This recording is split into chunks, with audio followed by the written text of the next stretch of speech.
Vitamin D, metabolism of the vitamin D. Vitamin D exists in two chemical forms, vitamin D2, which is also known as ergocalciferol, produced by the plants and fungi on exposure to ultraviolet B rays, fortified foods, and as a supplement. Its efficacy is not better than vitamin D3, and duration of action is also less than vitamin D3. Second form is vitamin D3, which is also known as cholecalciferol, produced naturally in the skin when exposed to ultraviolet B in sunlight. 7 dehydrocholesterol into vitamin D3. Vitamin D3 is more potent than vitamin D2, lasts longer in the body and raises the blood level and maintain over long time more effectively. Metabolism of vitamin D. The two major steps takes place for vitamin D metabolism. Number one, hydroxylation in liver. Hepatic enzyme 25 hydroxylase help in the formation of 25 hydroxy vitamin D, calcidiol, biologically inactive form of vitamin D. Step 2 is hydroxylation in the kidneys. Calcidiol travels to kidney for second hydroxylation to produce 125 dihydroxy vitamin D, which is also known as calcitriol. It is biologically active form of vitamin D.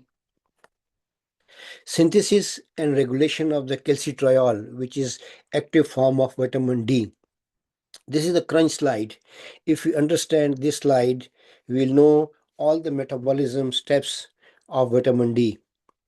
So the sunlight, ultraviolet lights, when contact our skin, in our skin there is a estrol which is known as dehydrocholesterol. When it combines with ultraviolet B light, it turns into vitamin D3, which is known as cholecalciferol.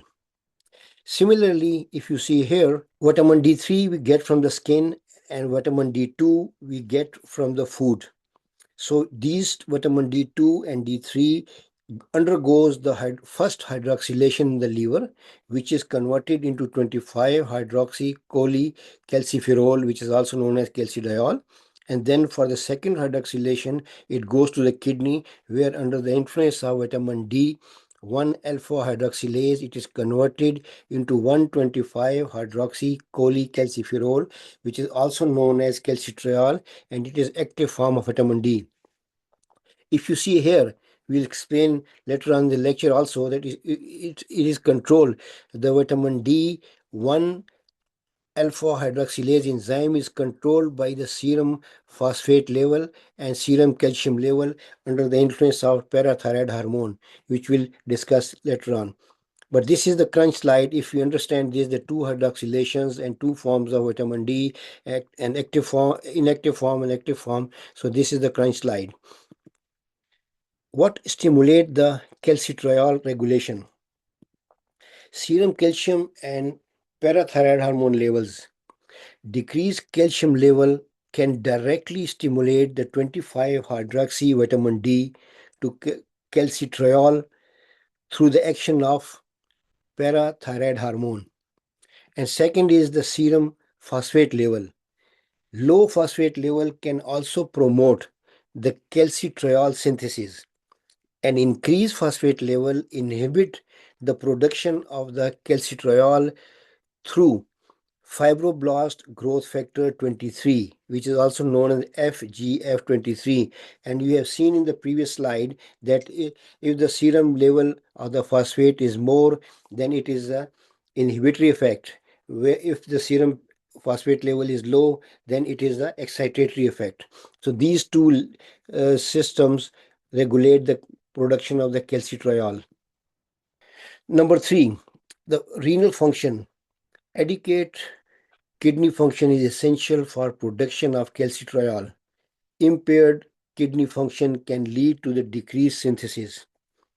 Other factors which affect the calcitriol regulation or magnesium level can also influence the synthesis of the calcitriol, as it acts as a cofactor for the enzyme involved in the vitamin D metabolism. Functions of vitamin D. It is not just a calcium or phosphorus regulation as a bone vitamin, but plays a pivotal role in the wide range of physiological processes and is also considered as a hormone. It is just a tip of iceberg, as I said earlier. More than dozens functions are reported. Let's see what are those functions. Number one, calcium and phosphorus homeostasis. Number two, immune system modulation. Number three, reduction of inflammation. Number four, cell growth and differentiation. Number five, muscle function. Number six, prevention of osteoporosis. Number seven, skin health. Number eight, cardiovascular health. Number nine, insulin regulation and diabetes prevention. Number 10, brain functions and mental health. Number 11, hormonal balance. Number 12, role in pregnancy and fetal development. Number 13, reproductive health both in male and female. Number 14, gastrointestinal health. So you have seen that how many functions vitamin D, and still it's exploring that what other functions, as now recently they say that it can be used as a adjuvant therapy in the cancer.